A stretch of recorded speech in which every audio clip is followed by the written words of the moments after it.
Hi everyone, and welcome to my movie review of the brand new 2015 reboot, remake, rehash, retelling of the classic Marvel comic book, The Fantastic Four.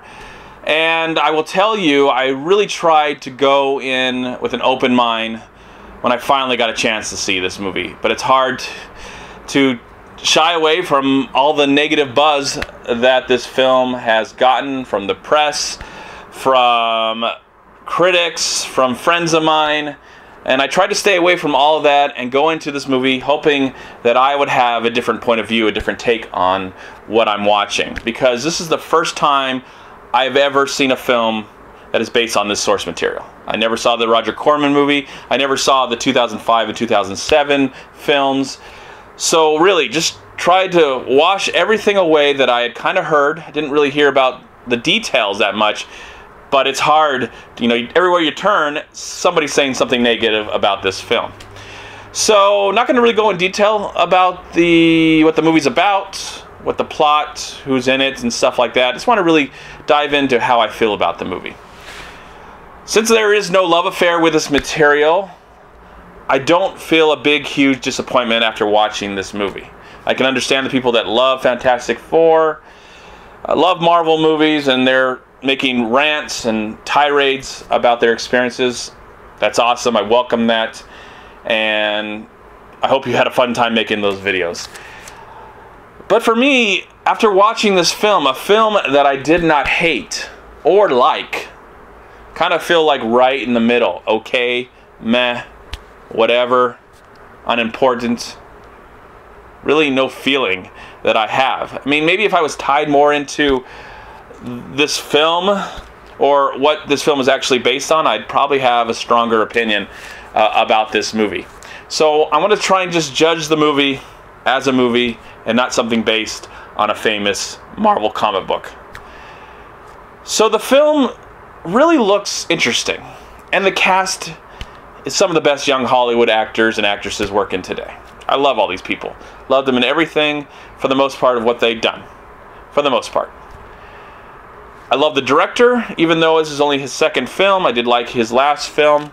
And the people that are producing and writing this have a lot of street cred as well.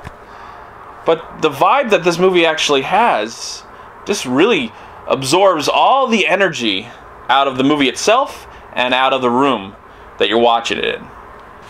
I feel absolutely nothing. It's really hard to even talk about this film, because there's stuff that I loved about it. I'll get that stuff out of the way right now.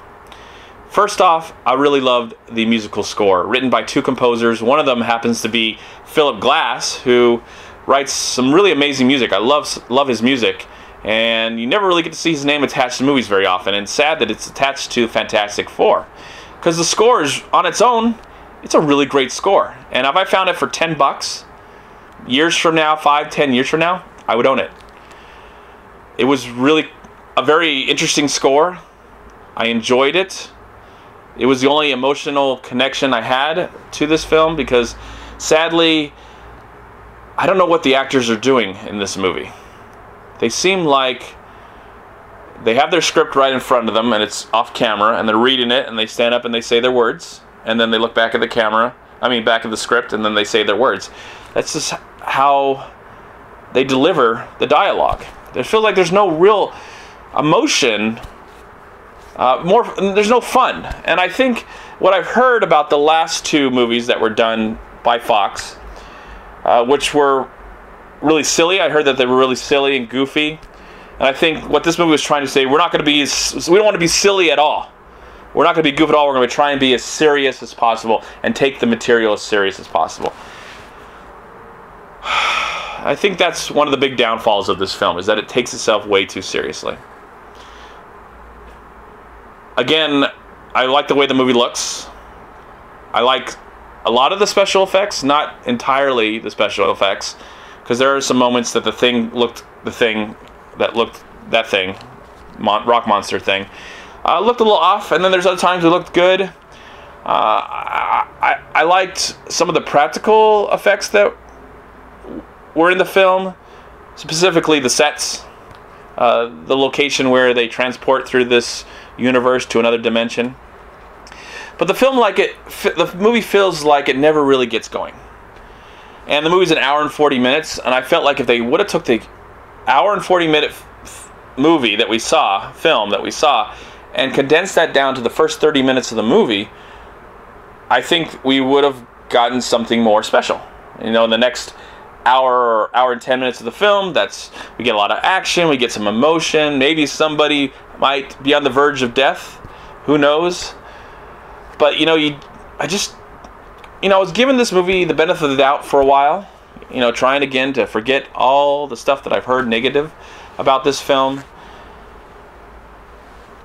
and just focus on the film itself. But the film left me feeling so cold. It left me feeling so empty inside that I feel like I got nothing really exciting to talk about. I feel like I'm boring myself, as I'm probably boring you right now. You probably have turned off this video already. It's a sad waste, and it's the business of movies. I realize that. It's Fox just trying to hold onto their property. I feel really bad for the people that are involved, because no one sets out to make a bad film or go through a bad experience making a movie. Bad things happen. You know, even some of my favorite movies of all time, a lot of terrible things have happened. But it's sad that this is what has come out, and this is what we get. But you know, we've gotten so many amazing comic book movies on both sides of the fence. It's sad to be disappointed by something that you might love.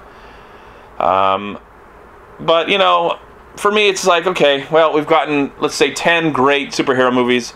It's about time that we get something that is pretty bland, pretty boring, and pretty forgettable. And that's the major crime and the major sin of this film.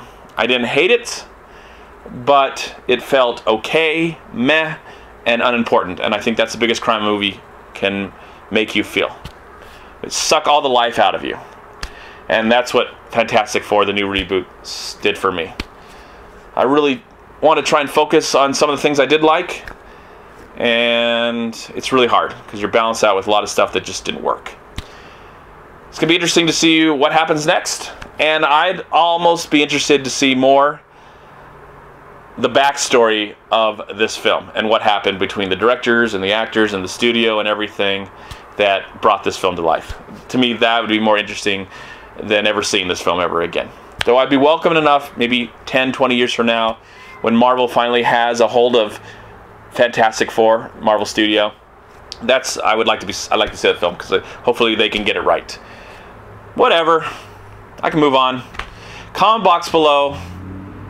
Let me know how much you despise this movie, or if you found anything redeeming about it at all. I'd like to know, because I don't think anybody likes this film. Well, there's 8% or 7% on some sites that they might have liked it somewhat. But for me, it just felt, meh, it's whatever, move on, next film. And I'm ready for it.